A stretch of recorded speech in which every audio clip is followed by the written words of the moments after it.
Joining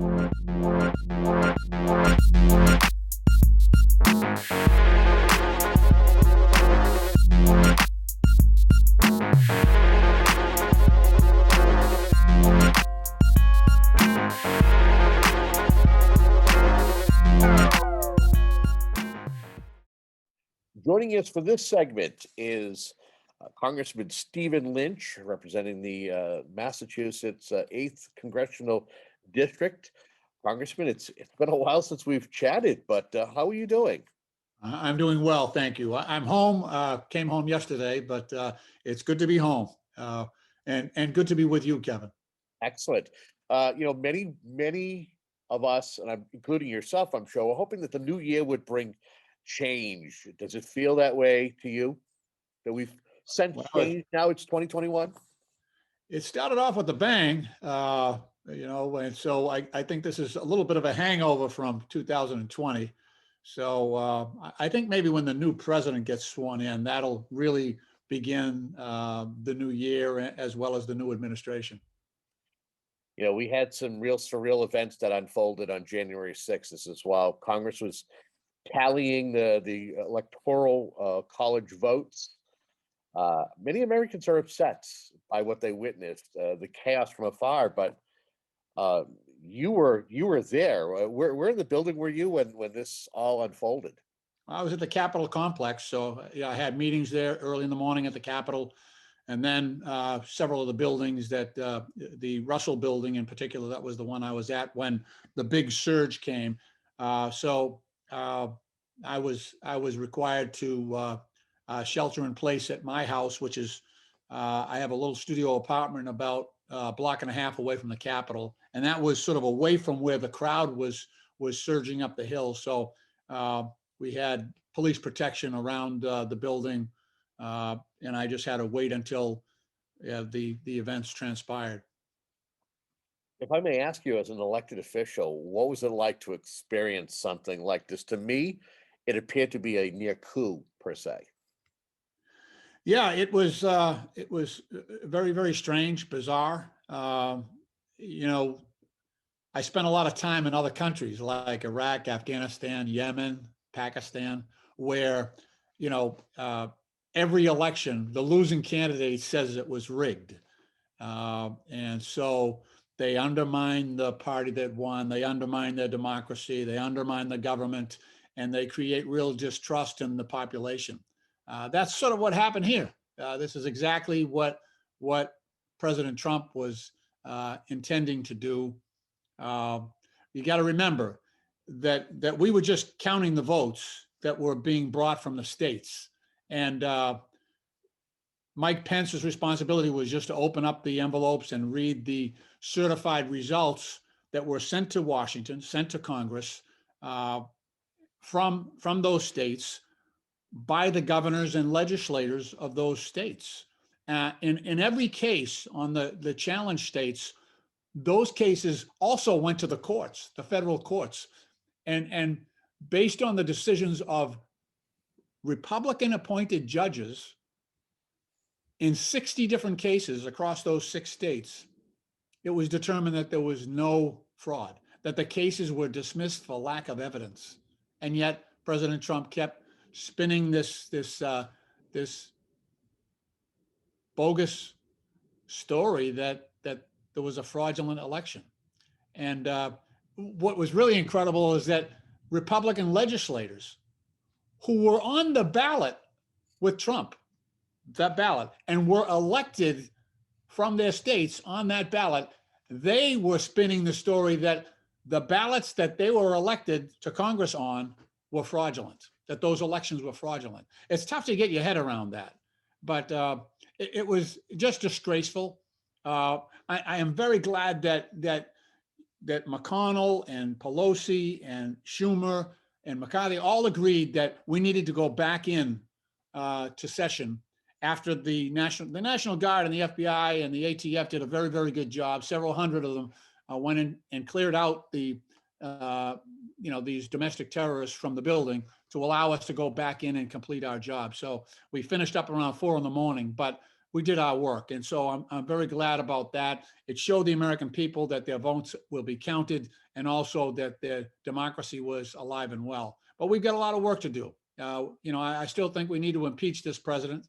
I still think that the 25th Amendment is a viable option. I still think that,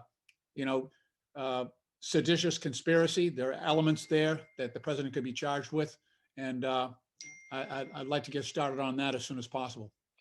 Is there enough time in order to be able to take such action?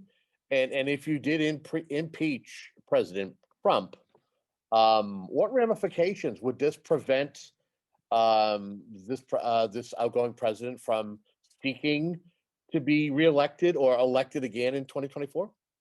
Well, ultimately, it'll depend on the cooperation of the Senate. So the 25th Amendment requires the cooperation of the vice president. He has to either offer the petition or support it.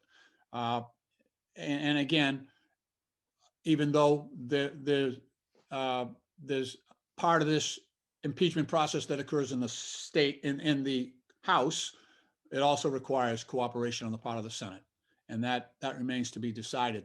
The seditious conspiracy issue can be pursued beyond the 20th. So, and that's a more involved analysis, and we're still gathering evidence on that. But I think it's more important to put a marker down to demonstrate that what the president did, sending a crowd, first of all, spreading the lies about the election when he knew it was false, and then sending the crowd up to interfere with the constitutional duty of Congress to certify the Electoral College, interfere and taking out the legislative branch of government was truly seditious, and he needs to be held accountable. That was disgraceful. Think of all the wars that have been fought, the people who have died throughout our history to defend our democracy, and this guy, he decides that it's in his best interest to undo all that. Very, very, very troubling. Very troubling. And it's equally troubling that he had so much support, that people set aside their own love of their country to destroy our democracy. It's really bizarre. It just shows you how fragile our democracy is. But I'm very proud of being able to play a role to defend our democracy, defend the republic, defend the idea that the framers had when they established this country, that we are a nation of laws and not of men. So, but the work continues, and I'm extremely honored to be able to serve, even in these difficult times. It's been an honor and a privilege for me to serve. Yeah, if you are just tuning in, we're speaking with the Congressman Stephen Lynch. He is our guest here for this segment. Looking ahead, in around 10 days, we'll see a new president sworn in. This always, regardless of what the election and what everything, what the buildup was towards the general election, there's always a sense of renewal and hope with each inauguration. Do we still feel that way with Joe Biden getting ready to be sworn in with his vice president, Kamala Harris? Probably more so, right? It'll be a return to the rule of law, and I've known Joe for many years, President Biden for many years. He is one of those bipartisan members that has worked very well. He's got great friendships in the Senate among the Republicans as well as Democrats, and he always has been bipartisan. I think one of his first steps will be try to get the transportation bill done, which will be very important for Abington and all the towns along the coast in my district. I'm on the Water and Environment Committee on transportation. So we're trying to address climate change all along in all the towns along the waterfront from Boston all the way down to Situate in my district. So, I'm on the Aviation Committee and the Pipelines and Hazardous Materials Committees. So if that bill goes forward, I think there'll be a wonderful opportunity for us to help the cities and towns in my district with the resources they need. We'll put a lot of people to work, but I think most importantly, it'll give an opportunity for Democrats and Republicans to work together.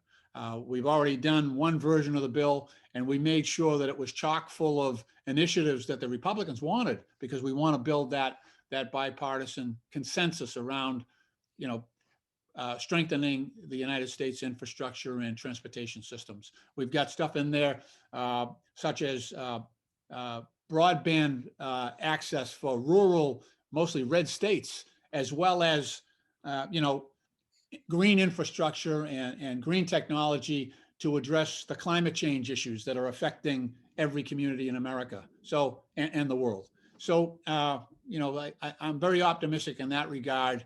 And Joe is a very different person than Donald Trump. So, and I'm really happy about that. And let's not undersell the fact that you're also going to be starting a new term, being sworn into a new term. What are some of the items that need to be addressed in the first 100 days, for things that you're looking forward to getting down to work? You haven't already been working on it, relatively shortly. So we'll have a good chance to take a good hard whack at this coronavirus, the pandemic. We've not done a good job on that in any respect. This vaccine rollout has been a mess. The PPE production has been a mess. But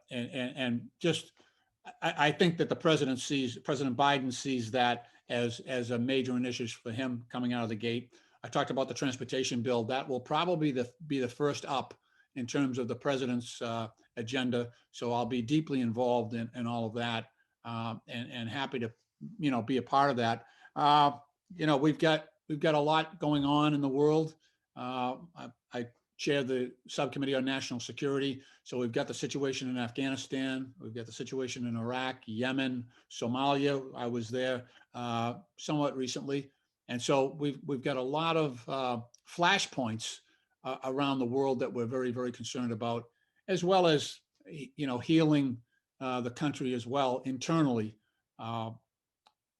between Republicans and Democrats, and try to get us back on the same page so that we can move forward together.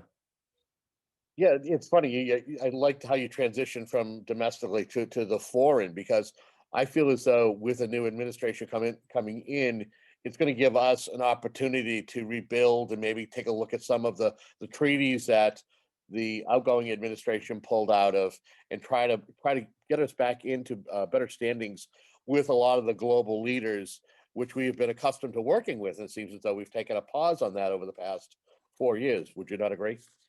Absolutely. So many of the foreign leaders that I speak to are puzzled or offended at the hostile position of this administration. And I'm not just talking about the Middle East and Africa. I'm talking about Canada. Yeah. I'm talking about Great Britain. I'm talking about Germany. These are allies. These are democracies that we've been working with forever. And it seems like this president wanted to cozy up to Kim Jong-un in North Korea and Putin. I just don't get it. So we've got to rebuild those relationships and get us on a better path. I think it was Churchill who said the only thing worse than fighting with your allies is fighting without them. And that's sort of the position we find ourselves in today. Dan, with President-elect Biden coming into office, he's already been naming folks to take over certain cabinets. A good friend of yours, Marty Wolf, being named Labor Secretary. Give me your thoughts on that. So I had a chance to talk with Marty as soon as I found out that he had been appointed. I got a call from the Capitol, and I called him right away and congratulated him. And I'm just so proud of him.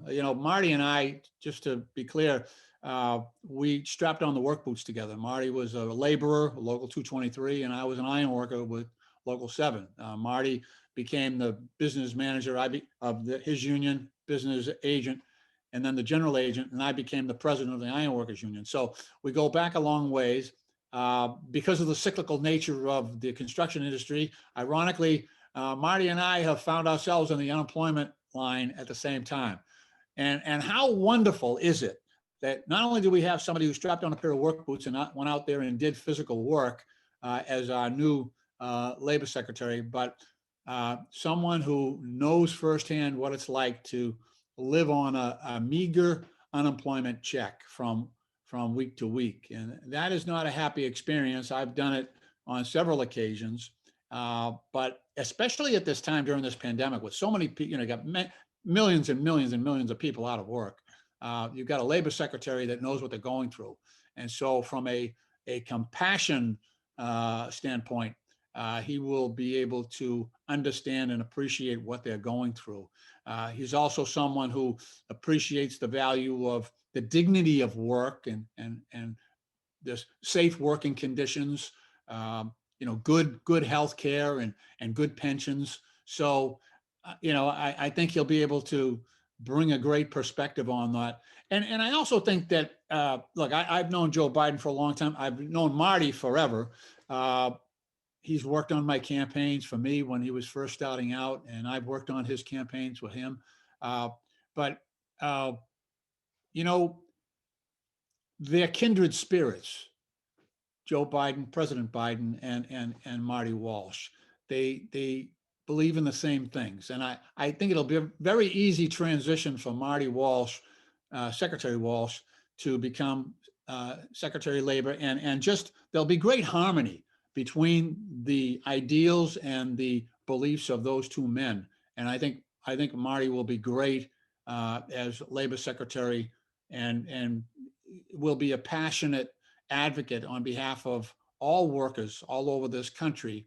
And like I say, completely in harmony with the ideas of President Biden and Vice President Harris. I think he'll be a great torchbearer and advocate on behalf of their ideas. As we wrap this up, I do have two quick questions. Knowing that you're a Boston area guy, knowing that we've had great mayors like Ray Flynn, Mayor Menino, and Marty Walsh. Are you going to be kind of watching with the race to see who becomes the next mayor of the city of Boston? Yeah, so I've been fielding phone calls, and there are a lot of people out there that think this might be a cast of thousands that are going to run for mayor. Right now, because it's still a very long. Next September was supposed to be the election, so the primary.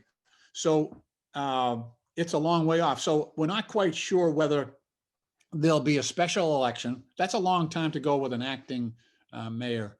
I know that Mayor Menino took over in July, and then they had the election in September, so they just went with the regular election. But in this one, you've got almost 10 months, before you'll have a new mayor, and that's a bit long time to wait. So we'll have to see if they have a special election or if they wait to have an acting mayor for that long period of time. I kind of doubt the latter, but yeah, I think we'll have upwards of 20 candidates if we have a special election for mayor. So it'll be great to watch, and it'll be interesting to see who gets in.